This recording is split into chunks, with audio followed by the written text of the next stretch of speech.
दोस्तों, आज हम पढ़ेंगे सामाजिक एवं राजनीतिक जीवन विषय के अंतर्गत पहला अध्याय विविधता की समझ। आप देख रहे हैं यहाँ पर, यह है आपका पहला अध्याय विविधता की समझ। हम आपको बताएंगे इस पाठ से संबंधित प्रश्नों के उत्तर अभ्यास प्रश्न उत्तर में। तो चलिए शुरू करते हैं। सबसे पहला प्रश्न है यहाँ पर आपका, अपने इलाके में मनाए जाने वाले विभिन्न त्योहारों की सूची बनाइए। इनमें से कौन से त्योहार सभी समुदायों द्वारा मनाए जाते हैं?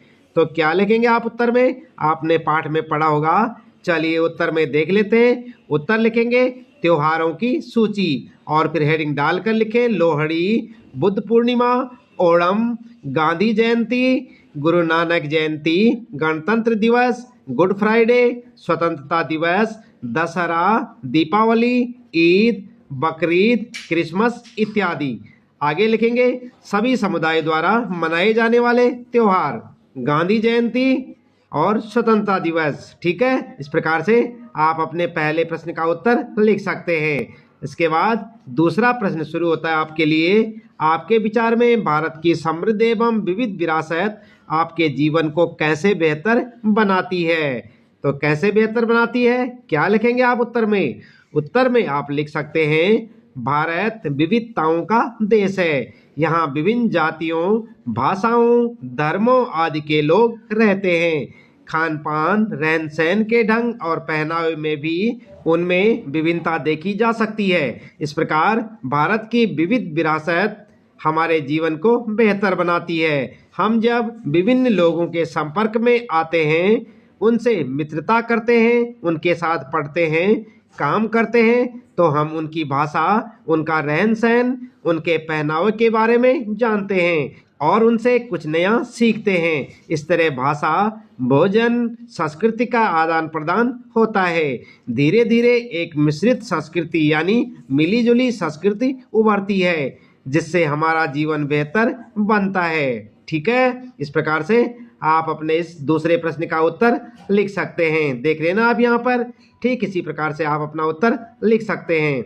इसके बाद शुरू होता है आपका तीसरा प्रश्न है यहाँ पर, आपके अनुसार अनेकता में एकता का विचार भारत के लिए कैसे उपयुक्त है?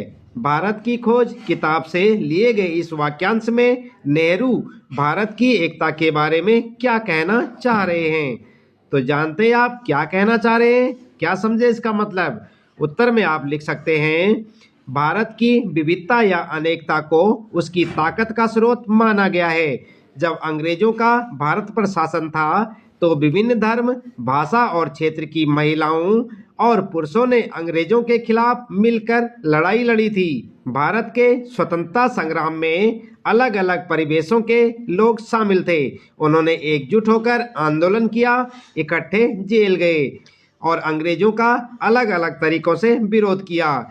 लोगों ने दिखा दिया कि वे एक दूसरे से चाहे कितने भी भिन्न हो, अंग्रेजों के खिलाफ लड़ी जाने वाली लड़ाई में वे सब एक हैं। जवाहरलाल नेहरू ने अपनी किताब भारत की खोज में लिखा है कि भारतीय एकता कोई बाहर से थोपी हुई चीज नहीं है, यहाँ पर लिखेंगे नहीं है, बल्कि यह बहुत ही गहरी है, जिसके अंदर अलग अलग तरह के विश्वास और प्रथाओं को स्वीकार करने की भावना है। इसमें विविधता को पहचाना और प्रोत्साहित किया जाता है। ठीक है, इस प्रकार से आप अपना उत्तर लिख सकते हैं।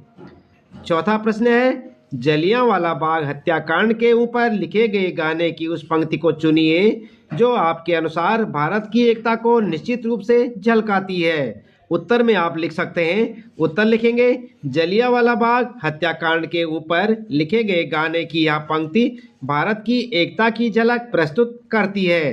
कौन सी पंक्ति? हिंदुओं मुस्लिमों की होती है आज होली, बहते हैं एक रंग में दामन भिगो के जाना। ठीक है, और आपके प्रश्न का उत्तर हो जाएगा। अगला है यहाँ पर पांचवा प्रश्न, लद्दाख एवं केरल की तरह भारत का कोई एक क्षेत्र चुनिए और अध्ययन कीजिए कि कैसे उस क्षेत्र की विविधता को ऐतिहासिक और भौगोलिक कारकों ने प्रभावित किया है। क्या ये ऐतिहासिक एवं भौगोलिक कारक आपस में जुड़े हुए हैं? अगर हैं तो कैसे? क्या लिखेंगे उत्तर में आप लिख सकते हैं, हम राजस्थान राज्य का उदाहरण लेते हैं। यह राज्य उत्तर पश्चिमी भारत में पाकिस्तान की सीमा के साथ लगता है। यह एक रेगिस्तानी इलाका है, यहाँ चारों ओर रेत ही रेत है। इस राज्य का पश्चिमी क्षेत्र बहुत ही शुष्क है, वर्षा कम होने के कारण पानी की बहुत कमी है। लोग भेड़ बकरियां और ऊंट पालते हैं। ज्वार और बाजरा यहाँ की प्रमुख फसलें हैं। यहाँ की जलवायु बहुत विषम है, दिन बहुत अधिक गर्म होते हैं और रातें अधिक ठंडी होती हैं। ठीक है, चाहे तो आप इस प्रकार से लिख सकते हैं और चाहे आप अपने हिसाब से भी इस प्रश्न का उत्तर लिख सकते हैं। तो दोस्तों, इसी प्रश्न के उत्तर के साथ इस पाठ से संबंधित प्रश्नों के उत्तर यहाँ पर समाप्त होते हैं। उम्मीद है कि आपको अच्छे से समझ आए होंगे। हर रोज इसी प्रकार सामाजिक विज्ञान के सभी विषयों के सभी पाठों के प्रश्न उत्तर जानने के लिए आप लगातार देखते रहें वीडियो, जुड़े रहें हमारे साथ। और यदि आप चैनल में पहली बार आए हैं तो चैनल को सब्सक्राइब अवश्य कर दें, बेल आइकन भी दबा दें ताकि आपको आने वाली प्रत्येक पाठ की वीडियो की नोटिफिकेशन मिलती रहे। मिलते हैं अगली वीडियो में नए पाठ के कुछ नए प्रश्न उत्तरों के साथ।